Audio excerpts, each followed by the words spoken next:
You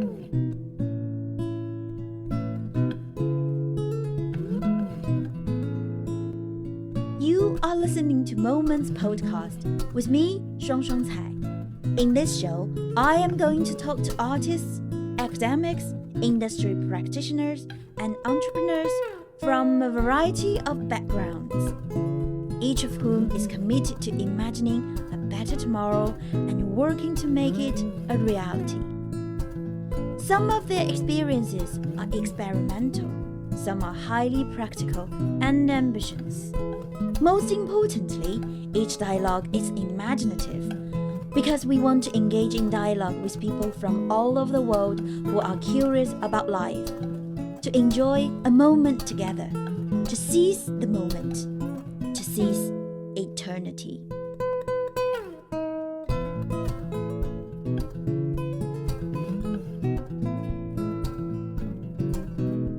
Join me and these amazing people and their experienced life as it's meant to be lived.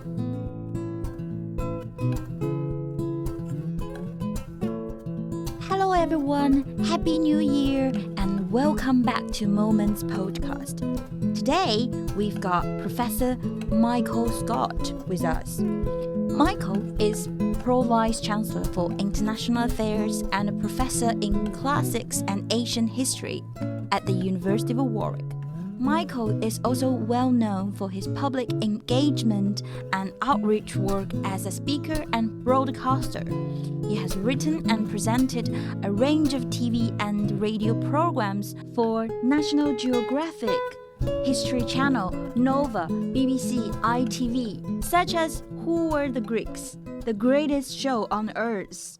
This is hardly the kind of context in which you would expect drama to thrive. But what's really amazing is that while Greece was tearing itself apart, theatre seems to have been flourishing.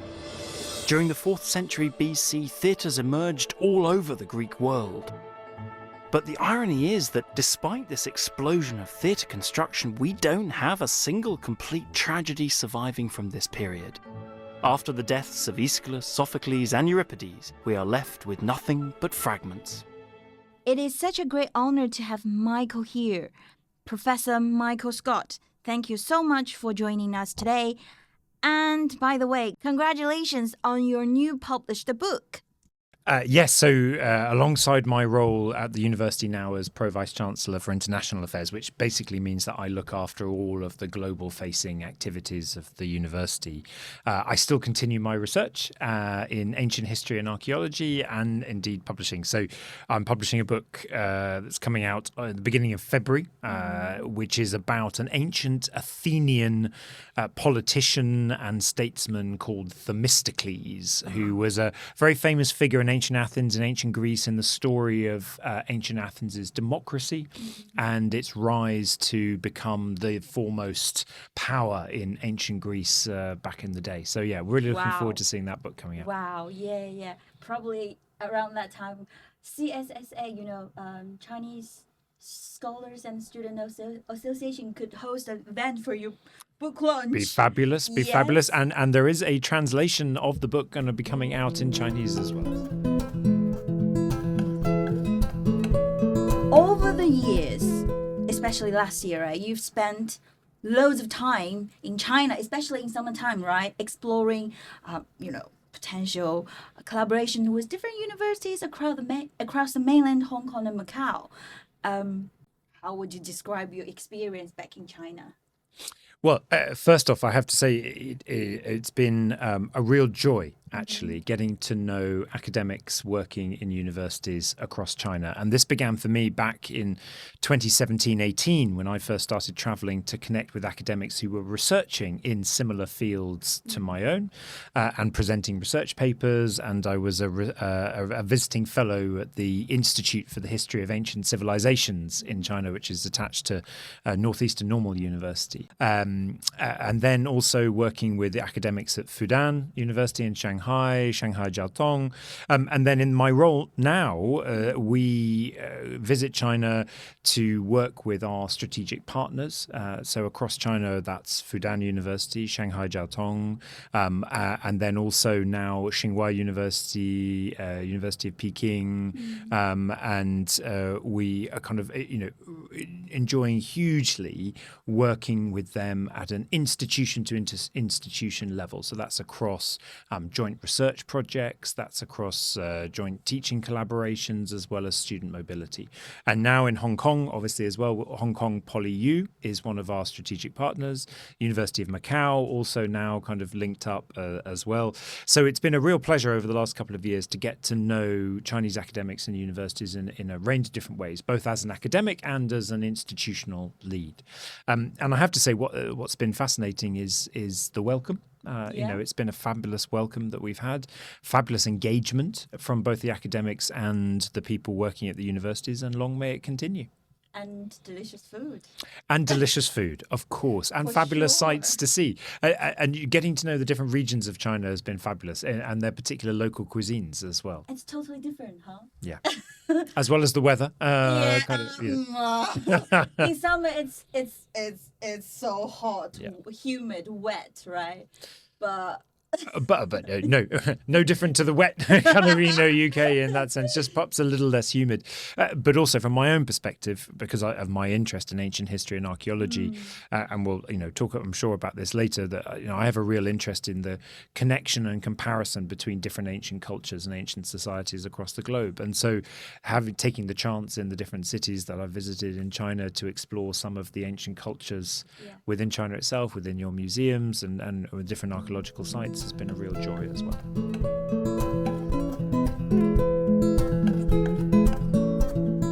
You have a lot of experience, collaborating with them. So what kind of key differences you have noticed between, local British and Chinese universities, and any misunderstanding or friction stemming from institutional or cultural differences? I mean, I think there are of course, cultural differences. And I remember one of the things that being most surprised by was the idea that in China, if you offer somebody a cold drink with ice in it, this is actually doing them some kind of harm, right? In the sense of the cold drink. Whereas in the UK, we like our drinks with ice, all the time, cold drinks. And so I remember one of the very first breakfasts that I had in China, they had in some ways tried to make it a slightly more Western breakfast in that there was fruit juice available. But they had warmed the fruit juice because they could not imagine serving a cold fruit juice. And so weird. I remember drinking this warm fruit juice thinking, okay, there's something really odd going on here in terms of the kind of cultural mixes. And of course, those differences continue. And part of, I think, the joy for both myself, but for anyone traveling and engaging with different cultures is to experience and understand those different cultural approaches and understandings. But at the same time, between institutions, obviously there are difficulties in terms of trying to get the ways that the two institutions work in terms of the term calendar and the term dates and the structure of the academic year. When you're trying to create courses that students from both universities can participate in, trying to find the sweet spot where both term years, academic years and calendars and teaching calendars actually can connect, that's the really difficult bit, but also very, very rewarding. Like for now, I suppose in China it's like holiday. Yeah.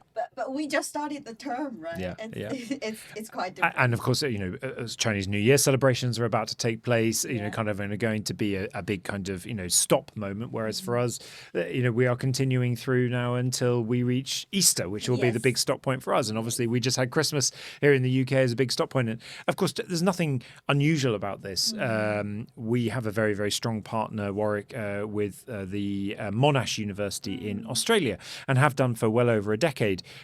But even there, we have an incredible difficulty actually connecting up the academic years, because in Australia they take their big holiday of the year in wintertime because that's their summer.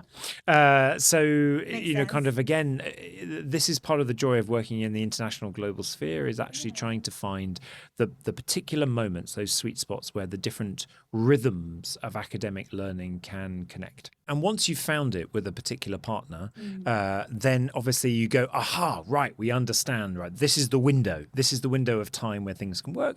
And then you can start to build courses that speak to that window of time to make best use of it in terms of the exchange of students or teaching collaboratively or whatever it may be. And in terms of research collaborations, one of the things that I've been really keen on and that we now have with a number of our Chinese partners is a joint research seed fund. So both universities put in some money and academics have to come together, one academic from the partner university, one from us, with a joint project that they want to research together.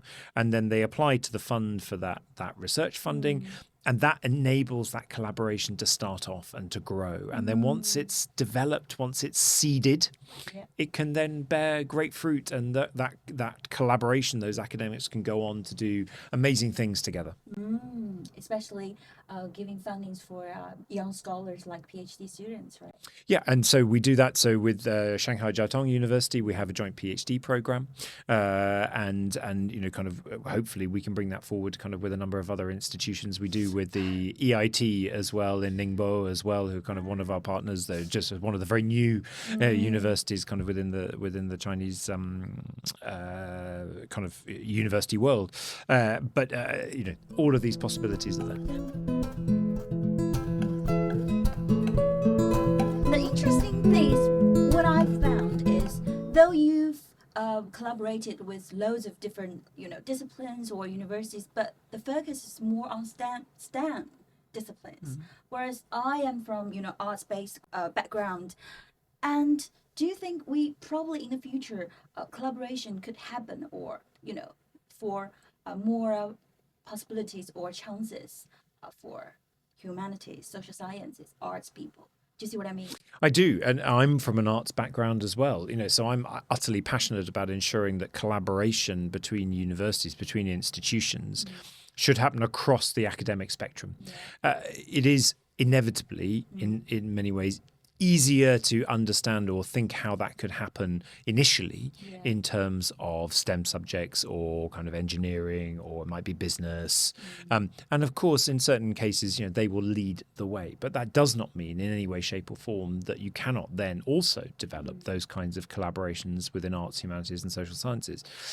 So, you know, I myself have collaborated with a number of Chinese colleagues in different universities around that connection and comparison between ancient cultures and the development of the ancient Silk Roads, for instance, as part of the study of ancient global history.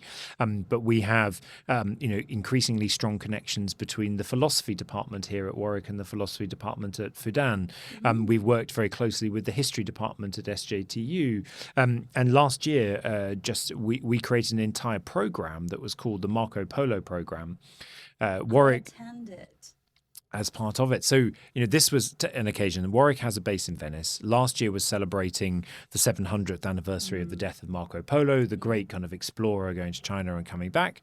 And so what we did was we brought together institutions across that whole span from Europe all the way to China in a series of connective seminars and engagements that were all focused around arts and humanities themes. And so there were conferences in Shanghai, there were conferences happening in Venice, in Warwick, in different parts of the world.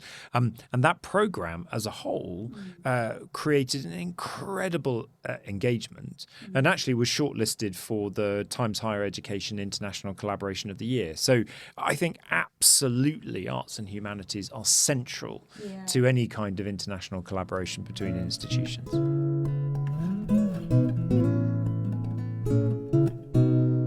And I highly agree that Warwick, for its strengths, arts and humanities are its, you know, at the top of his his strengths. Do you agree? Yes, I mean, if you look at rankings, right, and the QS rankings, if you look at departmental level rankings, we have a number of arts and humanities and social sciences departments in the top 50 departments in the world for those subjects, as we do also kind of in business or in engineering. But I think you're absolutely right. Warwick has strong, real strengths in this area, and we should make sure that they are always part of the mix. Yeah, to be a little bit off the topic, a little bit, loads of Chinese students were like asking each other, or talking about the topics about the QS ranking all the time. They were like, can we climb the mountain a little bit higher? I agree. So I in fact, another part of my portfolio is I am the institutional lead for rankings in the university. So, it is something that we are actively looking at. It's one of those things which we fully understand how important the QS rankings are, particularly for students from China and Asia more widely. And it is a mix of things. We know we are a great institution, and in all the UK rankings, we are in the top 10 UK universities. Always. We're in the top 10 UK universities in the QS rankings as well, but you can never stand still and you can never rest on your previous achievements. So what we need to do and what we are doing is looking carefully at how the rankings are put together, to making sure that when those rankings are put together, Warwick is putting its best foot forward, as the English expression goes, in the sense of making sure that the great things we do are visible and known in the ways that they need to be taken account of in the rankings. So do watch this space, and we are incredibly proud of what we have achieved as a university. We hit 60 years as a university last year, which I know in Chinese culture is a very important celebration. 60 years is incredibly important. And we're looking forward to what we can do over the next 60 years. And that obviously includes climbing in the QS rankings to be in the position that we think we deserve to be, which is really in the top 50 in the world. Yeah. And I remember when I was doing my master here 10 years ago, we were like in 48, 46 around that time. But God knows how QS works, right? Oh, it's an interesting. Lots of things have happened in the interim. Lots of great new universities have climbed those rankings, including a number of Chinese universities. There is more global competition out there in the way that there wasn't if we dial back a decade. Also, more universities that are focusing on these rankings because of the importance that they have now developed, particularly in Asia, and a little bit of putting Warwick's hand up and saying, look, we do great things and we are a great university. Yeah. Have we been telling that story to the wider world as well as we need to do? Probably not. Let's get out there and do it properly. I suppose this podcast could be one of the promotions. One of those things. Yes. Imagine if you could conduct a term-long course or module back in Chinese university, any one of them. What kind of course or module would you design, or what kind of key value would you want to, conduct for the students back in China? For me, it would be very much in the area that I was teaching in before I took on this role at an institution level. So I was. We introduced here at Warwick in our department the first ever UK undergraduate course in ancient global history. And I was teaching with students through a year-long course where we were looking at the different ancient civilizations that had existed in parallel in time with one another in between about the 5th century BCE and the 2nd or 3rd centuries AD. So we were looking at, what was going on in the Mediterranean, what was going on in the Middle East, what was going on in India, Asia, Central Asia, and then, of course, in China. And putting those different cultures together and looking at the ways that they actually connected with one another in antiquity, but also how you can compare and contrast them independently now as scholars, was fascinating because it is not how we normally study history. We like to divide up history into either time periods or geographical spaces. And then we cut it off as if it happens in isolation from everything that happened before and after it, but equally in terms of around it geographically. But that's not how history is lived, and it's not how people experience cultures and lives. So putting that connectivity back into the picture was fascinating, both for me as a researcher and for the students learning it. So it would definitely be a course connecting up the connection and comparison between ancient cultures, between the China and the Mediterranean. And it is inevitably the case, I suspect, in any country you go to, that the history people learn most about is the history of the places that are nearest geographically to them. Right? And that's part of the story of the way that history in so many different cultures and places has been put to use in the service of the development of national identity and culture and understanding. And so I think you're absolutely right that ancient global history, or indeed global history of other periods, is one way in which you can combat that and remind people of the fact that there has been connection and connectivity between cultures for as long as there has been humanity in existence. And that's the fascinating thing, that when you look at the ancient study, the surviving sources of, say, people in the Han Dynasty in China talking about the Roman Empire in Europe, because they knew of its existence and they imagine what it's like. And they say, well, and it's a fascinating dichotomy. On the one hand, they often, in both senses, both what the Romans are doing about the Chinese, the Han dynasty is they're aware of it as well, and what the Han are doing about the Romans, is that they create almost these cultures that they're not directly connected with, but they know that they exist almost as dream worlds of the perfect ideal society. Over there in the far, far, far distant lands, it happens in a perfect way that we would want it to work here, but it doesn't for the X or Y reason. And sometimes, you see moments where that is verified. Goods turn up that come from these cultures and they go, look, this is the kind of thing. And occasionally goods turn up where they go, oh, this isn't what I was expecting from this amazing magical world on the other side of the globe. Maybe it's not that great, kind of thing. So there's fascinating cultural comparisons to be done in both directions, both from the ancient world and indeed, as you say, in the modern world.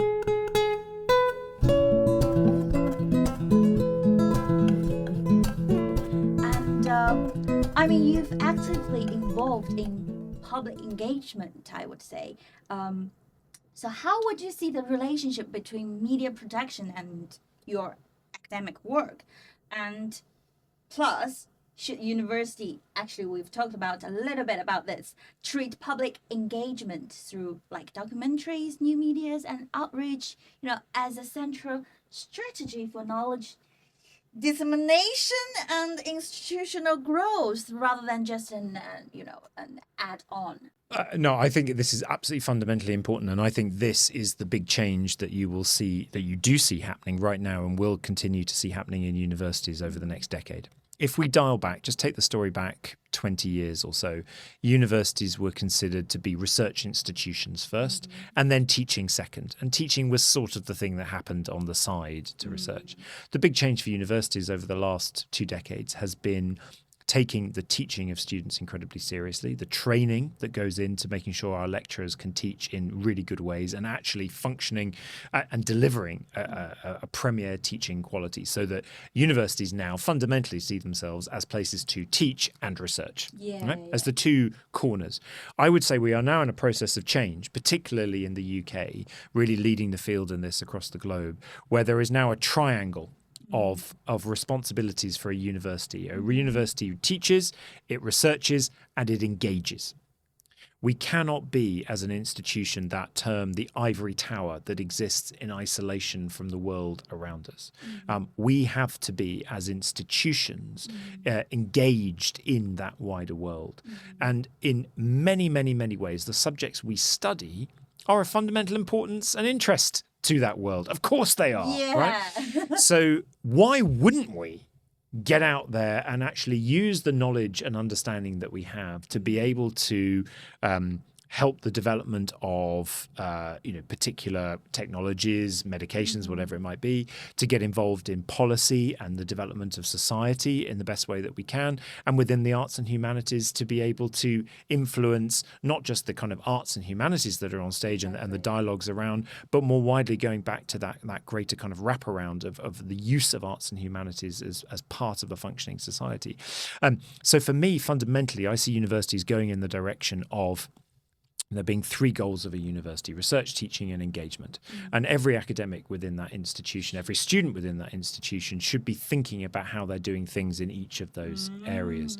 And we need to train people to do that. You can't just turn up and engage an audience who come from a completely different background, subject background, without the training and understanding of how to do it. Just like you can't teach a class without some training in how to do it. And you can't research a topic without the training in how to do it. So we need to make sure the training is there, and then we need to make sure that the encouragement is there. And Warwick does that. So already for our academics in the promotion criteria, you have to show what you're doing across research, what you're doing across teaching, and what you're doing across engagement. And fundamentally, I see that as absolutely the direction of travel for what universities will be in the future. What if every university is doing in that way? How can we stand out? Well, by the quality of the engagement we provide, by the quality of the insights that we bring to the discussion and to the table, by the ways in which we act actually as orchestrators of that discussion and making ourselves the hubs for those discussions. We can't simply sit here and say universities don't have anything to do with the discussions and debates that are going on outside our very walls right now in society. We have to be part of those discussions, and the universities that do it well will be the universities that stand out. But unlikely, I suppose, that how education all around the world is facing a huge challenging, right? Like student recruitment after graduation and university funding, blah, blah, blah.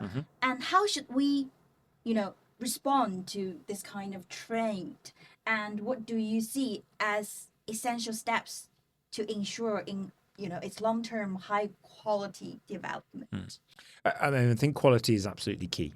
Right, quality is everything. Right, people will want a high quality product, and so universities have to protect their quality of their research, of their teaching, their engagement at all costs. Fundamentally, we have to work in two main spheres. Though we have to work within the national sphere of what is going on in the higher education environment here in the UK, and that has particular challenges at the moment in terms of the finance model that we're using, in terms of the welcome that's provided to international students, in terms of how we engage kind of within the wider communities, along a whole host of other issues. But then we also have to operate, as you'd say, in that global field of higher education across the world. And that is also changing rapidly. It's changing rapidly in terms of students from particular countries, what sort of education they want and where they're willing to travel to get it. It's changing in terms of students from different countries that haven't been kind of big, if you like, engagers with international education opportunities before, but are coming online to do so for the first time. It's changing in terms of what are the subjects of study and the areas of study that are of particular interest. And we have to be responsive to all of these things. It's changing on a global scale in terms of the human demographic of how many 18-year-olds there are coming through the system. It's really interesting in the UK from post-2030 onwards, we have a dip in the number of 18-year-olds coming through the system. So there will be fewer students in the UK, home UK students, for instance. So, all of these things need to be taken into account, and we need to be flexible and innovative in the models that we create to respond to that. So one of the things that I'm also looking at right now is our transnational education provision. So that's kind of what does Warwick do to provide a Warwick degree and a Warwick course, but actually it being situated in other countries around the world.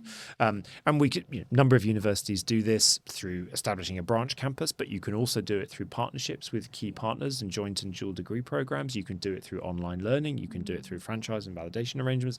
There's a whole kind of smorgasbord of different ways to do this. And this is one of the things that the UK government is really encouraging UK universities to do, to think more about that transnational education provision. So that's, one part of the answer. But coming back to the sort of overall question, it's about quality. Then it's about ensuring a diversity of offering and a diversity of income streams for us as a business. The University of Warwick currently has a turnover of something like £850 million a year, will probably go over £1 billion in terms of turnover, in the next couple of years.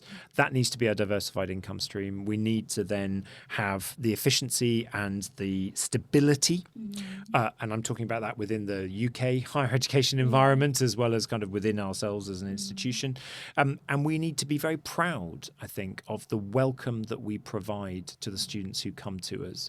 And that's one of the things that I'm most proud of during my time here as Pro-Vice-Chancellor, that we have really emphasised the global community that we are as a university. We have 154 nationalities represented in our student body. And with the development of the One World Warwick programme that we launch now every November, which is a big celebration of our global community, we do that very proudly, and we stand up and we say we are a welcoming environment where people come to us from all different cultures around the world, and they get a chance to celebrate their culture and learn about others at the same time as getting a fantastic education. And that's proved by this year, 2025, just gone. We were named by the UK Council of International Student Affairs. We were the Institution of the Year. We won the Institution of the Year award for the way in which we engage with and support our international student community and create that global community here on campus.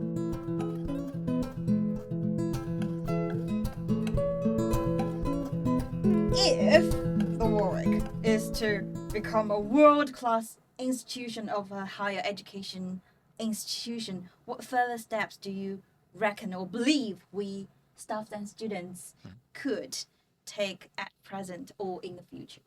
Well, I would start by saying we are a world-class institution right now. We're top 10 in the UK. Yeah. We are top 10 UK universities in the QS rankings. We are top 100 in the QS rankings. Or should we say even better. And even, yes. We're starting at 60 years old. We are the only, there is something quite special about the University of Warwick. We are the only UK university that began life in the 1960s to have transitioned into a top-class UK and world global institution in the way. They're the only institution to have done that in such a short period of time. And so it's really important to think about how we continue to do that and continue to improve on that, as in the ways that we've talked about. I go back to quality. Quality is absolutely everything, right? It's a bedrock on which we do everything we do, and has to remain so.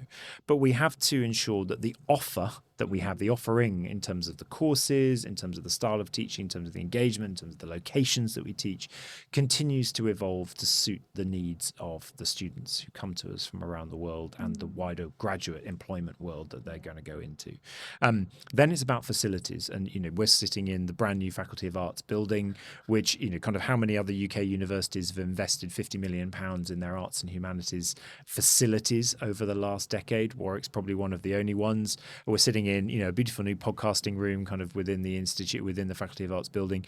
We're doing that right now also for all of our STEM and social sciences facilities through the STEM Connect and Social Sciences Connect program. So over the next decade, we will have delivered completely new state-of-the-art facilities for all of our subject areas. So, we know then that we are a university with the absolutely state-of-the-art facilities that is offering a course of study and of research which is absolutely attuned to what the world needs and what our students need.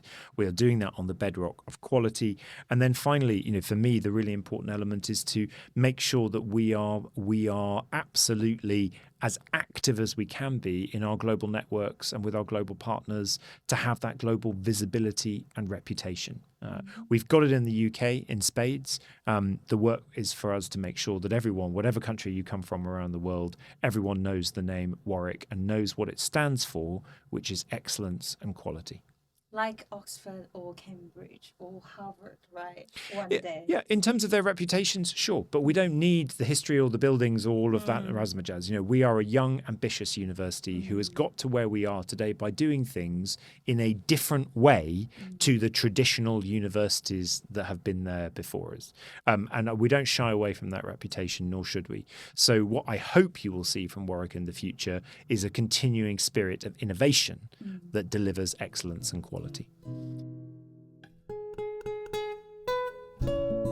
And I suppose that's all for today, and a very insightful conversation with me and Michael. And thanks for coming here, and thanks for your contribution again.